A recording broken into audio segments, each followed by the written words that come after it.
Voilà, mes frères et mes sœurs, j'avais commencé les enseignements sur le livre de Job que j'ai interrompu pour des raisons évidentes. C'était le carême. Il fallait aussi parler de ces temps forts du carême.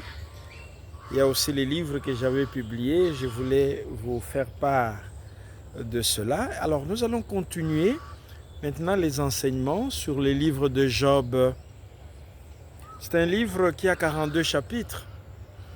Les 2 premiers chapitres sont écrits en prose, c'est-à-dire c'est la rencontre de Dieu avec Satan et les malheurs, la description des malheurs qui sont arrivés dans la vie de Job, la perte de ses biens et la mort de ses 10 enfants. Et puis, il y a eu le 3e chapitre qui est un monologue où Job se plaint. Il demande même que le jour de sa naissance n'existe pas.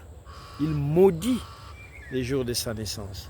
Alors maintenant, et puis nous avons parlé des amis de Job qui sont arrivés et qui ont observé 7 jours de silence, cette nuit de silence, et puis après qui ont parlé. Voilà.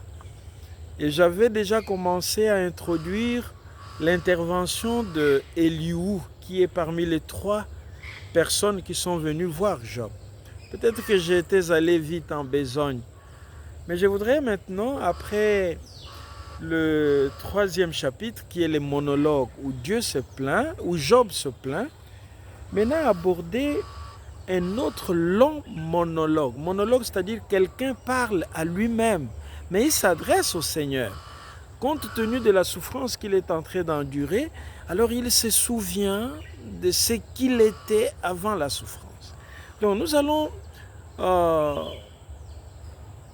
au cours des enseignements qui suivent, essayer de parler du chapitre 29, du chapitre 30 et du chapitre 31, avant d'aborder le 32e chapitre qui est justement l'intervention du jeune Elihu. Le 29e chapitre, je voudrais vous lire quelques versets de ce chapitre. Chapitre 29, 1 à 10. Qu'est-ce que Job dit? Qui me fera revivre le mois d'antan, les jours où Dieu veillait sur moi, où sa lampe brillait sur ma tête et sa lumière me guidait dans les ténèbres, tel que j'étais au jour de mon automne, quand Dieu protégeait ma tente, que Shaddai demeurait avec moi et que mes garçons m'entouraient, quand mes pieds baignaient dans le laitage, que le rocher versait près de moi les ruisseaux d'huile. Si je sortais vers la porte de la ville, si j'installais mon siège sur la place, à ma vue, les jeunes gens se retiraient. Les vieillards se mettaient debout.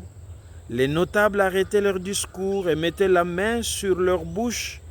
La voix des chefs s'étouffait et leur langue se collait au palais. Voyez, quand nous expérimentons un moment de souffrance, un moment de grandes épreuves, il ne nous est pas interdit de penser au temps où nous étions bien. Et c'est ce que Job est en train de faire. Il pense au temps où il se sentait vraiment entouré par le Seigneur, protégé par le Seigneur, où tout le monde, les jeunes et les vieux, le considéraient. Maintenant, ce qu'il est en train de passer, c'est autre chose. Et alors il pense à ce temps-là. C'est beau, c'est bien, et c'est même conseillé de penser à des jours merveilleux, à des moments de gloire, à des moments de paix, à des moments où on se sentait vraiment dans sa peau. C'est beau et c'est conseillé de penser à ces moments-là, à cette étape de la vie-là, quand on expérimente la souffrance. C'est pour dire qu'en fait, notre vie n'a pas été que souffrance. Il y a eu des moments où nous nous sommes sentis entourés par Dieu. Et maintenant que nous expérimentons la souffrance, pensons-nous que ce Dieu-là nous a abandonnés? Voilà. L'enseignement d'aujourd'hui, c'est nous dire, c'est nous conseiller de penser à des moments merveilleux de notre vie et essayer de le revivre vraiment. Voilà. Que le Seigneur nous bénisse.